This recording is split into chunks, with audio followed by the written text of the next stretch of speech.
So, the first poem I guess I'm sharing is about me and how I'm dyslexic and how I'm different.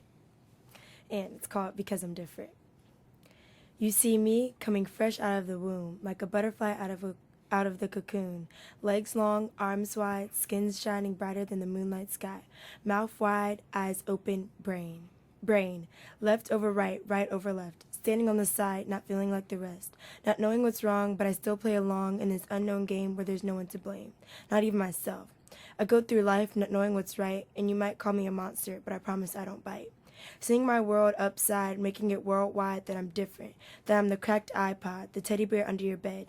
I'm the homework you never finish, making me feel diminished, like an ant upon an elephant.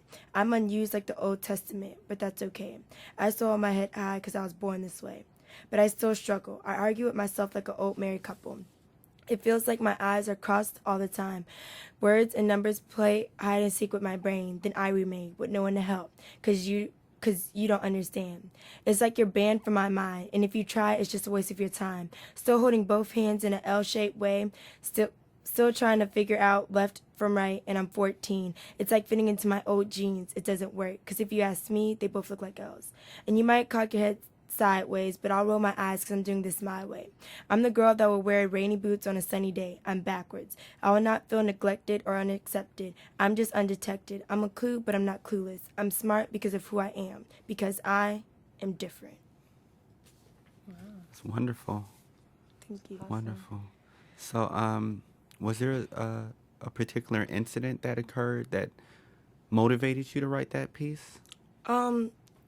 Well, when I'm in the car with my family, and my mom has a tendency of inviting people without telling me. So she invited one of her sorority sisters to come in the car. And so my mom was asking directions to this place called Farm Burger. And so I was like, okay, well, you have to take a right. But I looked at my hands and I put them both in the L-shaped way to show my mom my right from my left. And then her sorority sister goes, "That's strange," and she cocked her head sideways, and then that's how it all started. So I was like, it's not really strange. It's just that I'm different. And so then, right at that, the whole dinner, I just wrote, and my mom was like, "Put that pen down, Gloria. Let's eat." Boo. Fantastic. Well, I would like to share something with you all. It's related to Gloria's piece, and it's a letter. It's an open letter addressed to the Deaf President Now movement that happened in the 1980s. I recently learned about. I've never read this. I just pulled this because of your piece. So this is a new piece for me that I've never even read through. So I might stumble a little bit, but here we go. To the alumni of the Deaf President Now movement, I envy how you padlocked the gates of Gallaudet University.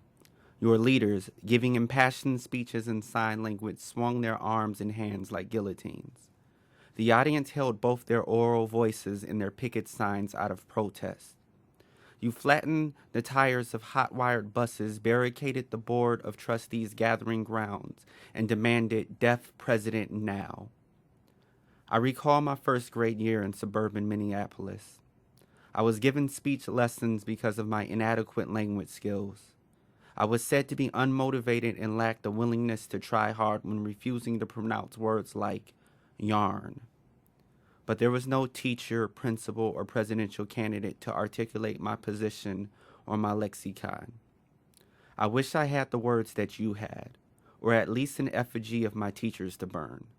I wish, as a student, I could have rallied and marched to the state capitol, demanding that the administration recognize my culture. I wish that I, myself, had recognized the beauty of my Black English vernacular in the same way you crowned your sign language like Miss America. It is now that I speak standardized English, and many of you speak as oralists, merely as a concession for those who refuse to understand our modes of communication. They call my language broken and they call you impaired. They call us culturally deprived and genetically inferior. But our quote-unquote problem isn't non-acculturation or biology. Our problem is we aren't allowed to exist on our own terms without being defined in relation to the dominant cultures that be. They focus on what we don't have that the mainstream does have, but we have our own frames of reference and worldviews. Even though I envy you, the fight isn't over. Yes, the first deaf president at Gallaudet University was hired in 1988, and the first black president of the United States was elected 20 years later in 2008, but our causes haven't been won. We are neither post-racial nor post-audio when we are considered deviants needing remediation and repair, when my intelligence is questioned when I speak Ebonics, or your competence is questioned due to auditory processing. So, to my deaf brothers and sisters, I know you hear me loud and clear when I say continue fighting to be recognized as culturally beautiful and not deficient. I promise to do the same in solidarity. Wow. That was good. I like that. I can relate to a lot of that, even though I don't have speaking problems. I mean, like a simple word like bread, boy, that can tear me up. I mean, like the beat, it could turn into parade. Like I'll look down on my paper. I'll be like, I know that is not right. So I can relate a lot to that. I really like that. The reason I wanted to share that is because when you were talking about the way that you see things, I feel like that's a lot of language, because someone tells us what words are words in the dictionary and someone else might make up a word that's not in the dictionary, and that's either labeled as being improper or not a real word or whatnot. But if we all have our own ways of speaking and our own ways of communicating, that's beautiful in itself, because all language is created and the way that we see the world is all different, just like you might see the world differently. And I think it's important to recognize that there's beauty in that, even though it's different than how other people might communicate or see the world. So really, there is no right way. I don't think so. I don't think so either.